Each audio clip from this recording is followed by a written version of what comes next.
Bismillahirrahmanirrahim. Assalamualaikum warahmatullahi wabarakatuh. Al-Fatihah ila hadratin Nabi Sayyidina Muhammadin sallallahu alaihi wa alihi wa sahbihi wa sallam. Kiramil Fatihah. A'udzu billahi minasyaitonir rajim. Bismillahirrahmanirrahim. Alhamdulillahi rabbil alamin. Ar-Rahmanir Rahim. Maliki yaumiddin. Iyyaka na'budu wa iyyaka nasta'in. Ihdinas siratal mustaqim. Siratal ladzina an'amta 'alaihim ghairil maghdubi 'alaihim waladdallin. Amin. Bismillahirrahmanirrahim. Alhamdulillahillazi hadana lihadza wama kunna linahtadiya laula an hadana Allah. Alhamdulillahi rabbil alamin hamdan yuwafi ni'amahu wa yukafi'u mazidah. Allahumma salli wa sallim ala sayyidina Muhammadin miftahi babi rahmatillah adada ma fi ilmillah. Salatan wa salaman daimaini bidawami mulkillah wa ala alihi wa sahbihi adada kulli dharratin alfa marrah. Allahumma salli wa sallim ala nuril anwar wa sirril asrar wa tiryaqil aghyar wa miftahi babil yasar sayyidina wa maulana Muhammadin al-Mukhtar wa alihi al-athhar wa ashabihi al-akhyar adada ni'amillahi wa ifdalih. سبحانك لا علم لنا إلا ما علمتنا إنك أنت العليم الحكيم. رب اشرح لي صدري ويسر لي أمري واحلل عقدة من لساني يفقهوا قولي. أستغفر الله العظيم الذي لا إله إلا هو الحي القيوم وأتوب إليه. أما بعد. Alhamdulillah, para jemaah yang dirahmati Allah sekalian, kita bersyukur kepada Allah Subhanahu wa taala yang pada malam yang mulia ini telah menemukan kita pada malam 12 Rabiul Awal, malam kelahiran baginda Nabi sallallahu alaihi wa alihi wa sahbihi wasallam. Jadi sepatutnya kita selaku umat Islam bergembira dengan malam ini, kerana malam ini adalah malam kelahiran Nabi sallallahu alaihi wasallam. Para jemaah yang dirahmati Allah sekalian, sepanjang 11 malam yang lalu telah kita membicarakan tentang beberapa tafsiran berkenaan dengan surah At-Taubah, begitu juga dengan ayat laqad ja'akum sehingga habis. Cuma dalam kita rangka menerangkan ayat itu tidak sempurna, maknanya tidak sempat untuk kita bahaskan tentang sambungan ayat tersebut berkenaan dengan ayat fa'in tawallau sehingga selesai. Jadi kalau kita renungkan kembali untuk beberapa malam yang lalu, apabila kita membahaskan tentang ayat laqad ja'akum rasulun min anfusikum, di situ Allah Subhanahu wa taala memberitahukan kepada kita tentang akhlak-akhlak baginda Nabi sallallahu alaihi wa alihi wa sahbihi wasallam, tentang Nabi, tentang sifat Nabi. Dan telah kita ketahui bahawasanya pemberitahuan Allah Subhanahu wa taala itu bukanlah sekadar memberitahu kita, tetapi mengajarkan kepada kita untuk mencontohi akhlak-akhlak tersebut, untuk mencontohi sifat-sifat tersebut. Dalam arti kata lain, Allah Subhanahu wa taala memerintahkan kepada kita untuk mengikuti Nabi sallallahu alaihi wasallam. Sebab tu dalam ayat yang lain Allah Subhanahu wa taala berfirman, "Qul in kuntum tuhibbunallaha fattabi'uni." Katakanlah ya Rasulullah, jika mana mereka semua itu mencintai Allah, fattabi'uni, hendaklah mereka itu mengikuti aku, iaitu hendaklah mereka mengikuti Rasulullah sallallahu alaihi wasallam. Sama ada dalam kehidupan kita, dalam urusan kita bersama manusia, begitu juga dengan akhlak kita. Hendaklah kita juga mencontohi, mengikut apa yang ditunjukkan oleh baginda Nabi sallallahu alaihi wasallam. Jadi kalau kita persoalkan tentang akhlak, tentang akhlak yang mulia, ada beberapa faedah. Malam ni insya-Allah kita akan melalui tentang faedah mempunyai akhlak yang mulia. Kita sering dengar orang itu kena ada akhlak, orang tu Nabi sallallahu alaihi wasallam itu mempunyai akhlak yang paling agung. Tapi apakah faedah? Apakah dia punya kelebihan mempunyai akhlak yang baik? Jadi kita cuba kupaskan beberapa faedah yang semampunya pada malam yang mulia ini, agar mana kita dapat dijadikan kita boleh jadikan sebagai oleh-oleh untuk kita pada malam Maulid ini, insya-Allah. Baik, di antara akhlak, di antara kelebihan mempunyai akhlak yang mulia. Yang pertama adalah akhlak yang mulia merupakan di antara cara mendekatkan diri kita kepada Allah Subhanahu Wa Taala. Mempunyai akhlak yang mulia, berakhlak mulia merupakan di antara cara untuk mendekatkan diri kita kepada Allah Subhanahu Wa Taala. Subhanallah. Jadi dalam arti kata lain, berakhlak mulia ini mendekatkan diri kita kepada Allah kerana Allah perintahkan kita untuk mempunyai akhlak yang mulia. Allah sendiri yang memerintahkan kepada kita untuk mempunyai akhlak yang mulia. Subhanallah. Dalam sebuah ayat surah Allah Subhanahu Wa Taala berfirman, jadilah kamu pemaaf dan suruhlah orang untuk membuat yang ma'ruf wa a'rid 'anil jahilin, dan berpalinglah, pedulikan orang-orang yang jahil. Allah kata dalam ayat tersebut, jadilah kamu orang yang pemaaf. Jadi pemaaf ini adalah sifat yang mulia. Ini faedah yang pertama. Bila kita mempunyai akhlak yang mulia, bermakna kita mendekatkan diri kita kepada Allah Subhanahu Wa Taala. Allah kata jadilah kamu orang yang pemaaf, sering memaafkan manusia. Sama ada dia dah minta maaf kepada kita ataupun dia tidak minta maaf kepada kita, kita tetap memaafkannya. Yang suami senang memaafkan isteri, begitu juga dengan isteri senang untuk memaafkan suami. Mak bapak senang untuk memaafkan anak-anak, dan sebaliknya. Jadi sifat pemaaf ini adalah sifat yang dituntut oleh Allah Subhanahu Wa Taala. Kemudian Allah kata, dan suruhlah orang mengerjakan yang ma'ruf. Benda-benda yang baik, perintahlah orang untuk mengerjakan yang ma'ruf. Subhanallah. Ayat ini, Sayyidina Abdullah bin Zubair radhiyallahu anhuma mengatakan, makna daripada ayat ini adalah Allah Subhanahu Wa Taala memerintahkan Rasulnya untuk membukakan pintu maaf sebesar-besarnya atas segala perilaku manusia. Ini hadis Bukhari. Subhanallah. Ayat ini Allah kata jadilah kamu orang yang pemaaf. Maksudnya adalah, makna daripada ayat ini adalah Allah Subhanahu Wa Taala memerintahkan Rasulnya sallallahu alaihi wasallam untuk membukakan pintu kemaafan seluas-luasnya atas segala kesilapan manusia. Subhanallah, Allah sendiri memerintahkan Nabi untuk menjadi pemaaf. Dalam erti kata lain, juga kena pada kita. Subhanallah. Jadi ini faedah yang pertama. Berakhlak mulia merupakan salah satu cara untuk kita mendekatkan diri kita kepada Allah Subhanahu Wa Taala. Of course, bila kata tentang berakhlak mulia, mesti ada basicnya. Basicnya apa? Basicnya adalah mesti ada takwa. Mesti ada takwa. Maknanya apa? Dia tetap menjalankan apa yang Allah perintahkan dan meninggalkan apa yang Allah larang. Subhanallah. Jadi, kalau dia berakhlak mulia tapi dia tidak sembahyang, jangan kita condemn. Kita nampak begitu memang secara zahir seperti itu. Kita doakan. Mudah-mudahan dengan dia ada berkat akhlak dia yang mulia, menghormati orang lain, selalu bersikap sopan santun, pemaaf kepada orang lain, Allah Subhanahu Wa Taala berikan dia hidayat, dia dapat istiqamah menjalankan ibadat solat. Subhanallah. Baik. Faedah yang kedua daripada mempunyai akhlak yang mulia, orang yang berakhlak mulia itu berarti mereka mentaati Nabi sallallahu alaihi wasallam.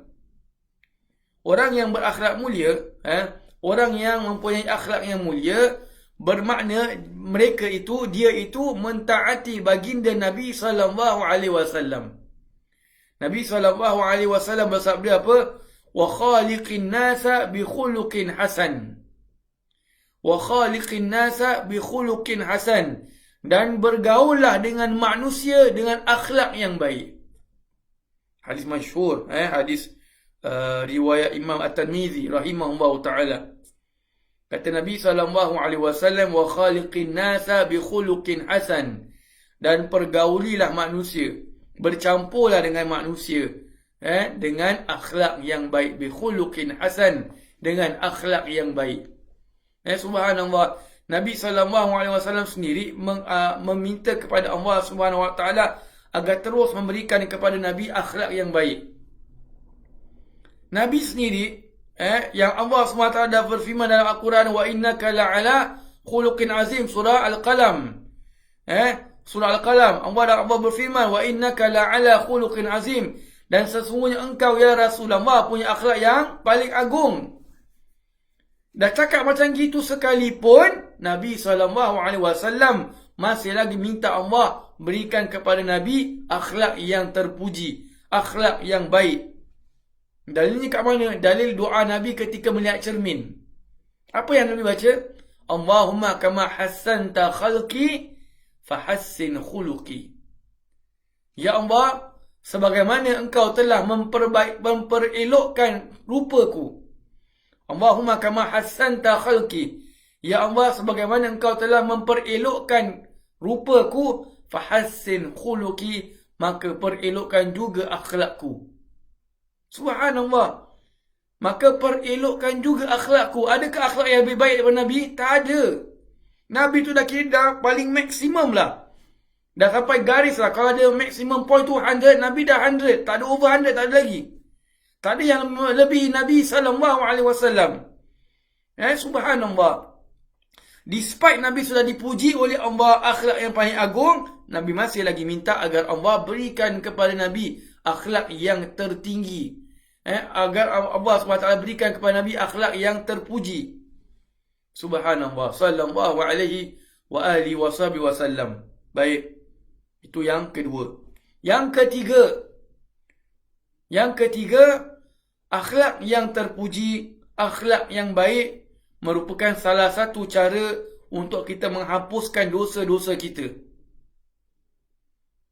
Kata Nabi SAW, sebelum kita sambung hadis ni, poin yang ketiga, akhlak yang baik merupakan salah satu cara untuk kita menghapuskan dosa-dosa kita. Merupakan salah satu cara untuk kita menghapuskan dosa-dosa kita. Nabi SAW bersabda apa? Wa atbi'il sayyi'atal hasanata tamhuha. Dan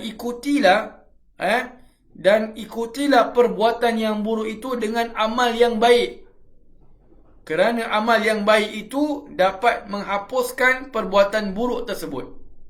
Wa atbi'is sayyi'atal hasanata tamhuha. Ikutilah perbuatan yang buruk itu dengan perbuatan yang baik, bermakna akhlak yang baik, maka dia akan menghapuskan perbuatan yang buruk. Baik, bukanlah maknanya kita boleh buat dosa, kemudian lepas buat dosa tu kita pun berakhlak yang baik, tak. Andai kata kalau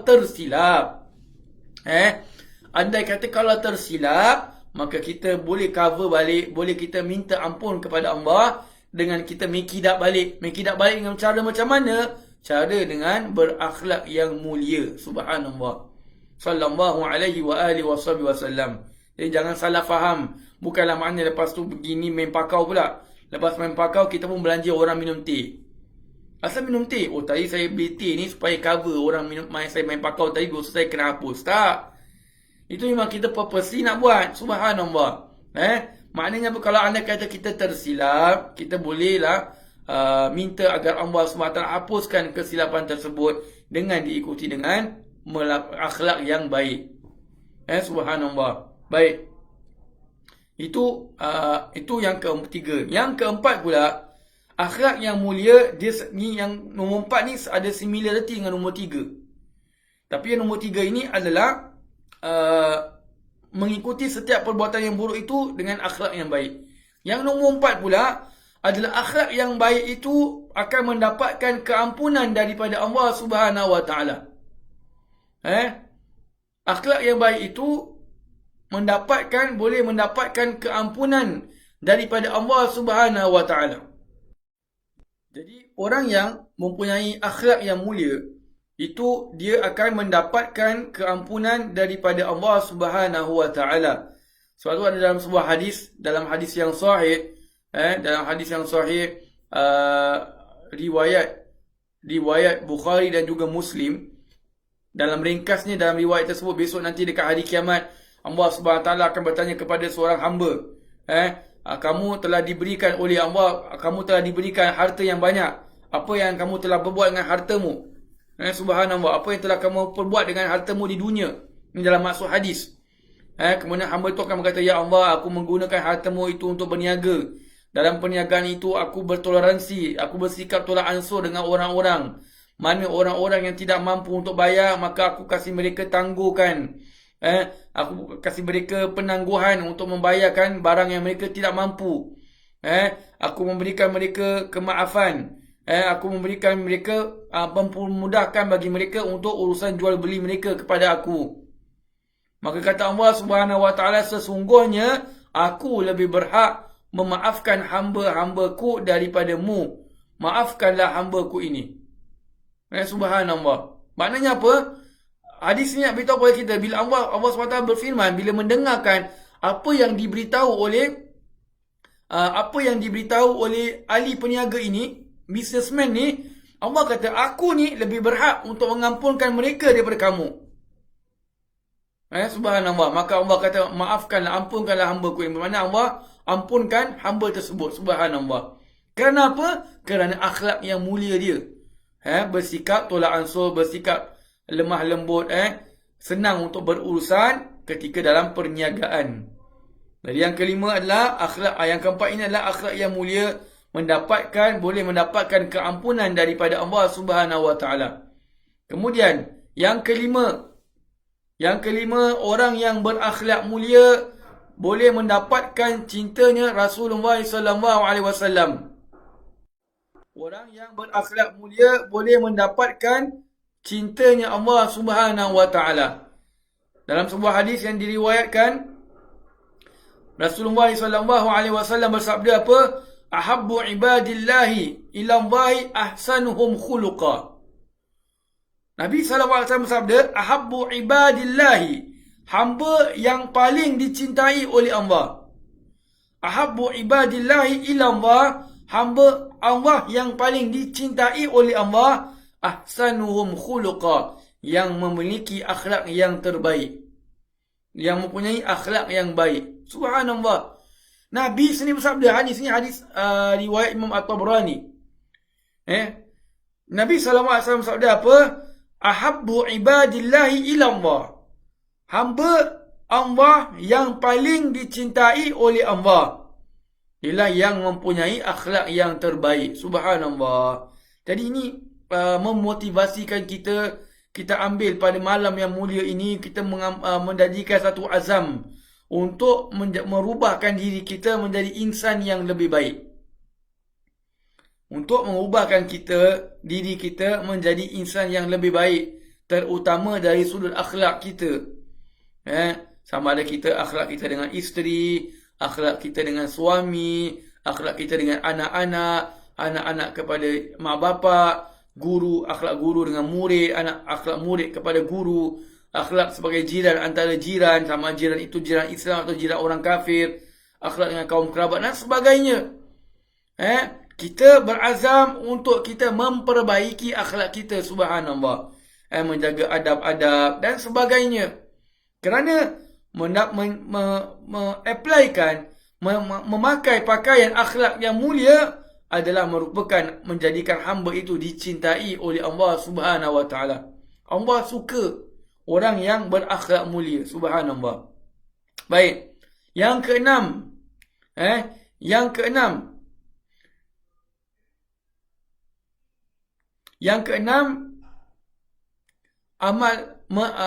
Berakhlak mulia merupakan amal yang terbaik. Merupakan akhlak yang merupakan amal yang terbaik. Baik, sebelum tadi yang kelima tadi, ada lagi sebuah hadis yang diriwayatkan daripada Sayyidina Abdullah bin Amr radhiyallahu anhu. Rasulullah sallallahu alaihi wasallam bersabda, Inna min ahabbikum ilayya wa aqrabikum minni majlisa yaumal qiyamati ahsanukum akhlaqa. Tadi meraih cinta Allah Sekarang ni hadis pula berkenaan dengan mendapatkan cintanya Rasulullah sallallahu alaihi wasallam. Mendapatkan cintanya Nabi sallallahu alaihi wasallam. Apa kata Nabi sallallahu alaihi wasallam? Sesungguhnya orang yang paling aku cintai, wa aqrabikum minni majlisa, dan orang yang paling dekat dengan aku di hari kiamat, ahsanukum akhlaqa, adalah orang yang paling baik akhlaknya di antara kamu. Nabi sallallahu alaihi wasallam bersabda, "Fa inna min ahabbikum ilayya."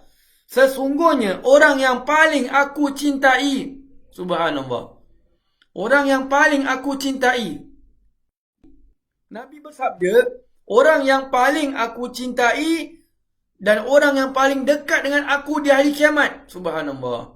Orang yang paling dekat dengan aku tempatnya di hari kiamat adalah orang yang mempunyai akhlak yang baik. Subhanallah. Ini sudah cukup satu bukti, satu ganjaran yang besar. Kalau tadi kita dengar daripada nombor 1 sampai nombor 5 atau nombor 1 sampai nombor 4 ni tak menggetarkan hati kita untuk berubah menjadi insan yang lebih baik, untuk menjadi insan yang lebih berakhlak mulia, maka ini hadis sudah cukup untuk memberikan kita semangat. Nabi SAW bersabda, sesungguhnya orang yang paling aku cintai. Kita pada bulan Maulid ini, kita berusaha untuk dapat mencintai Nabi SAW. Mendengarkan kisah Nabi, membacakan sejarah hidup baginda Nabi, membaca hadis-hadis Nabi, mengamalkan sunnah-sunnah Nabi, memperbanyakkan selawat kepada Nabi SAW. Kita buat tu semua kerana kita nak dapatkan rasa mencintai Nabi.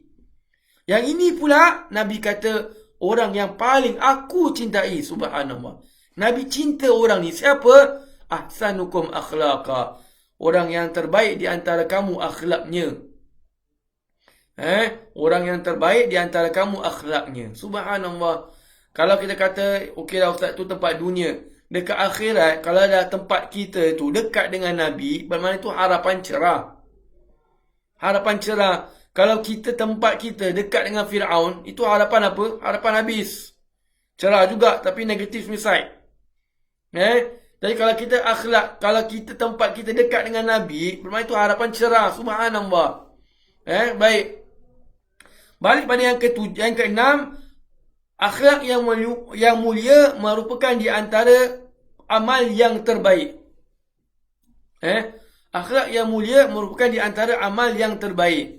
Diriwayatkan daripada hadis Imam Ahmad rahimahullah ta'ala. Ada seorang sahabat Nabi SAW meriwayatkan bahawa satu ketika Nabi SAW ditanya, "Ya Rasulullah, apakah hal yang terbaik? Apakah hal yang terbaik yang diberikan kepada manusia?" Apakah hal yang terbaik yang diberikan kepada manusia?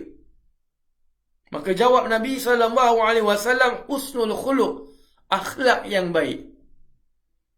Nabi SAW sabda, apabila ditanya apakah benda yang paling baik, perkara yang terbaik yang diberikan kepada manusia, maka kata Nabi SAW adalah akhlak yang baik. Subhanallah. Jadi Nabi sini dah mengatakan akhlak yang baik ini merupakan di antara amal yang terbaik. Subhanallah. Biarlah kita ini ibadat itu tidaklah sekuat orang-orang terdahulu, tapi kerana kita bermodalkan, kita berbekalkan akhlak yang mulia, insya-Allah kita juga mendapatkan amal yang terbaik. Subhanallah. Ini adalah peluang. Subhanallah. Dalam hadis yang lain pula, Nabi SAW satu ketika ditanya oleh Sayyidina Abu Zar radhiyallahu an. Sayyidina Abu Zar radhiyallahu anhu bertanya Nabi SAW bertanya kepada Sayyidina Abu Zar. Tanya kepada Abu Zar, "Wahai Abu Zar, maukah aku tunjukkan kepadamu dua kebajikan yang sangat ringan dilakukan, namun timbangannya dalam amal kebajikan lebih berat dibandingkan dengan amal yang lain?" Nabi SAW cakap dengan tanya kepada Abu Zar, "Nak tak aku tunjukkan kamu," bahasa kita lah, "nak tak aku tunjukkan kamu dua amalan yang sangat ringan untuk dilakukan, tapi sangat berat di timbangan amal melebihi amal-amal yang lain." Nabi dah kasih macam orang kata tips lah. Nak tak aku kasih satu tips? Bahasa kita lah. Bahasa kita nak tak aku kasih kau satu tips. Kau buat ni amalan tu ringan nak buat, tapi ganjarannya sangat besar, berat pada timbangan amal kamu. Bahasa kita lah, bukan Nabi kata macam gitu. Maka jawab Abu Zar, sudah tentu ya Rasulullah. Maka Nabi SAW bersabda apa? Alaika bi husnil khuluq wa tulis samad. Hendaklah kamu berakhlak yang mulia dan lebih banyak diam. Yang ni lebih banyak diam daripada perkara-perkara, daripada bercakap yang tidak berguna. Nabi SAW sebut dua. Alaika bi husnil khuluq wa tulis samad. Hendaklah kamu berakhlak mulia dan panjang dan banyak berdiam. Bermakna banyak berdiam daripada berkata-kata yang tidak bermanfaat. Berkata-kata yang tidak berguna. Fawallazi nafsi biyadi. Demi diriku di tangannya, kata Nabi SAW. Ma'aminal khalaiku bimislihima. Tidak ada amalan yang lebih tinggi daripada melakukan amalan seperti dua tersebut. Tidak ada amalan yang lebih tinggi daripada dua amalan tersebut. Daripada memiliki dua amalan tersebut. Yang pertama sekali yang Nabi sebut adalah husnul khuluq. Alaika bi husnil khuluq. Hendaklah kamu mempunyai akhlak yang mulia.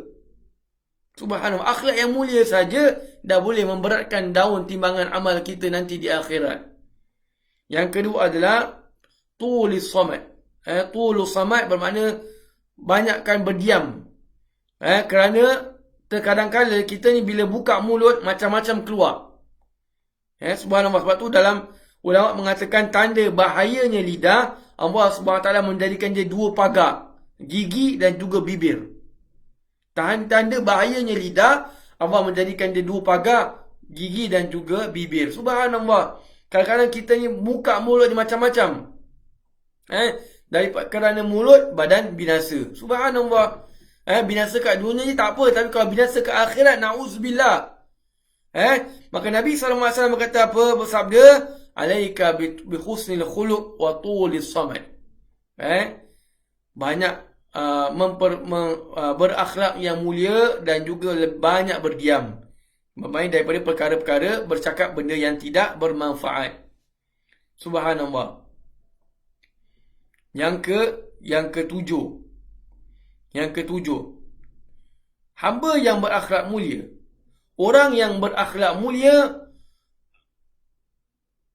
senang untuk menyandang gelaran hamba yang terbaik. Hamba yang terbaik.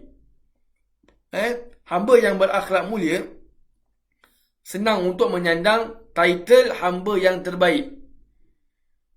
Hamba yang terbaik ataupun manusia orang yang terbaik di antara golongan.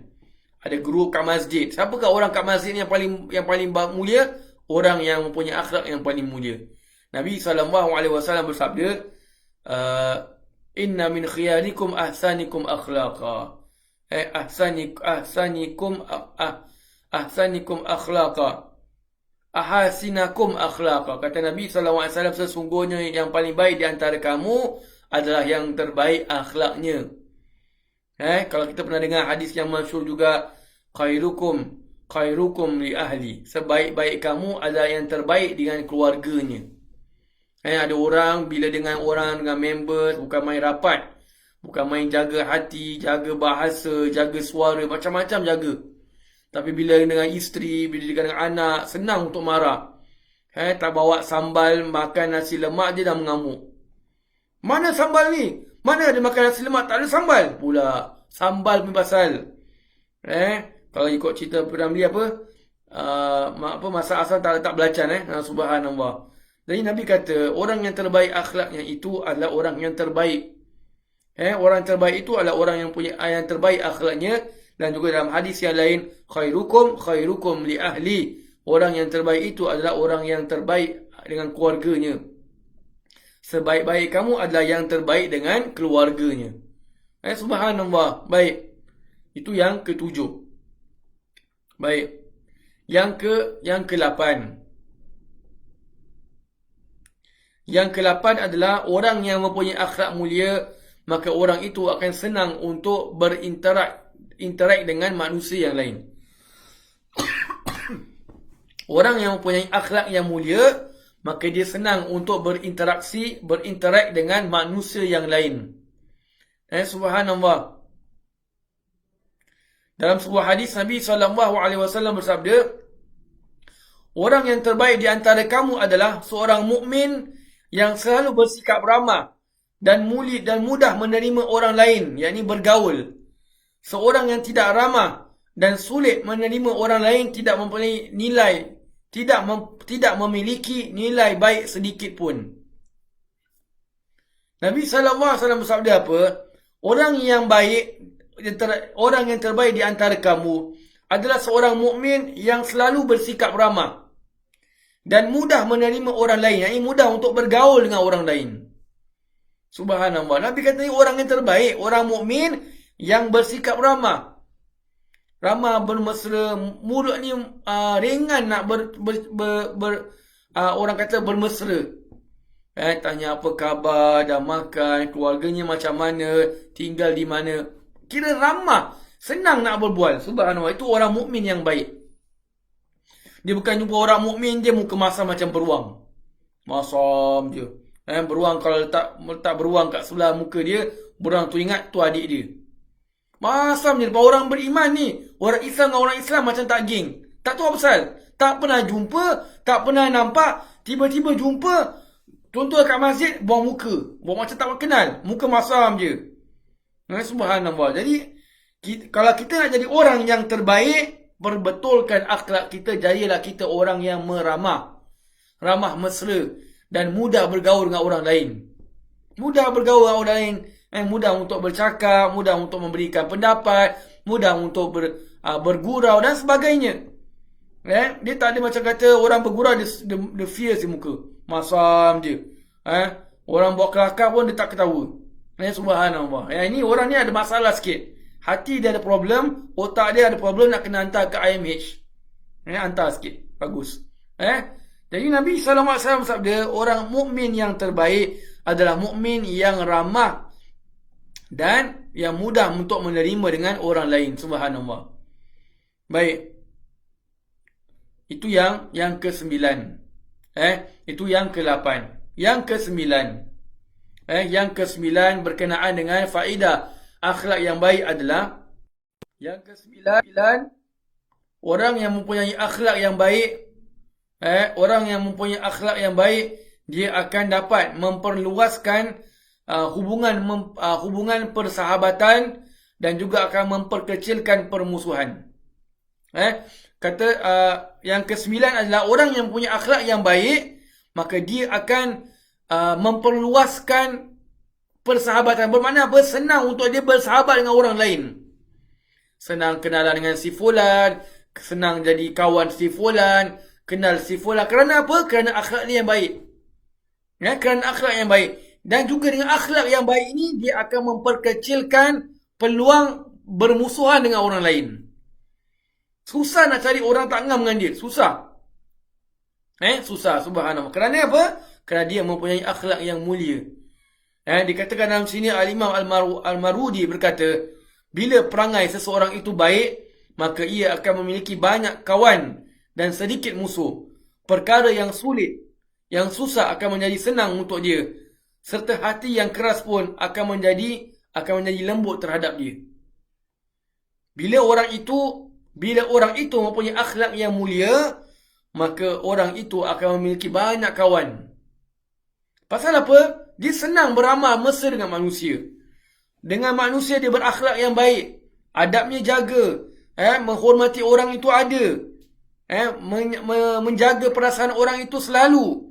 Kata-katanya itu diawasi. Setiap apa yang dia nak katakan itu dia memikirkan sama ada perkara ini akan menyakiti orang lain ataupun tidak.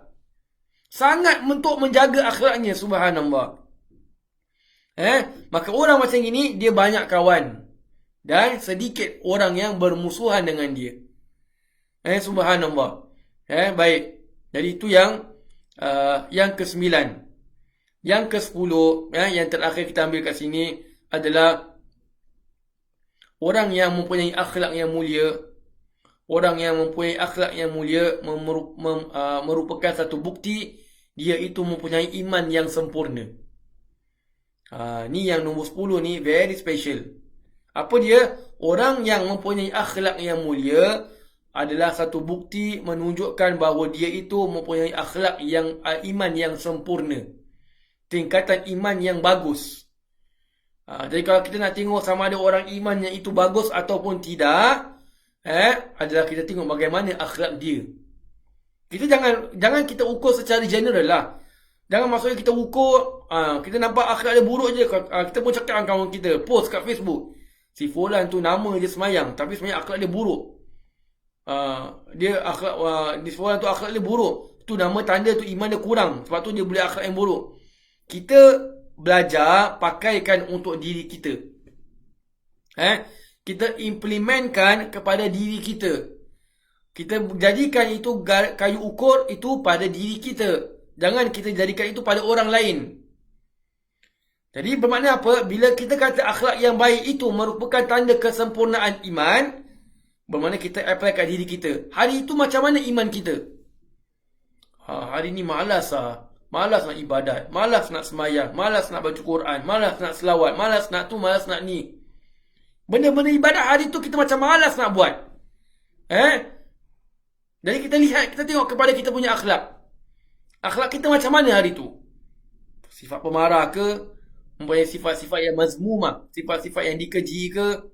Kalau kita cek ada di antara kita tu, ada di antara adik-adik kita tu, kita punya akhlak tu tak baik, tahulah kita itulah punca kenapa iman kita tu tidak baik. Subhanallah. Nabi SAW bersabda dalam sebuah hadis yang sahih riwayat Imam At-Tirmizi daripada Sayyidina Abu Hurairah radhiyallahu an, akmalul mu'minina imanan ahsanuhum khuluqa. Nabi SAW bersabda, akmalul mu'minina imanan, orang mukmin yang paling sempurna akhlaknya. Orang mukmin yang paling sempurna akhlaknya, ahsanuhum khuluqa, yang terbaik akhlaknya. Subhanallah. Ini kita dengar hadis ni, simpan dalam akal kita, simpan dalam hati kita. Nabi SAW bersabda, akmalul mu'minina imanan, orang mukmin yang paling sempurna imannya. Orang mukmin yang paling sempurna imannya, ahsanuhum akhlaqa, ahsanuhum khuluqa, yang terbaik akhlaknya. Jadi kalau kita nak tahu sama ada kita ni orang iman kita ni bagus ataupun tidak, tengok pada akhlak kita. Iman tu jangan kita bayangkan iman Ustaz, iman kita tak nampak Ustaz, so kita tak tahu dia naik ke turun. Tengok amal perbuatan kita. Ibadat kita macam mana hari tu? Rawatib kita macam mana? Istighfar kita berapa kali kita baca? Selawat kita berapa banyak kita baca hari tu? Kalau kita tengok-tengok balik, Ustaz, saya punya amalan hari tu tunggal langgang lah.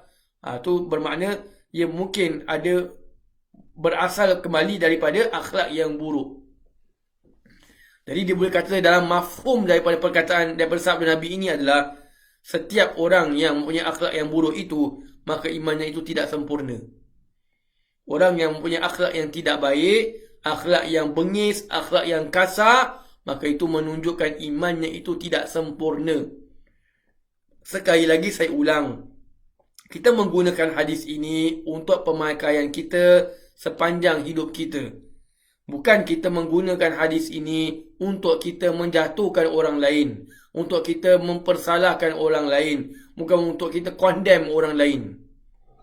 Kita apply ini untuk kita, untuk keluarga kita.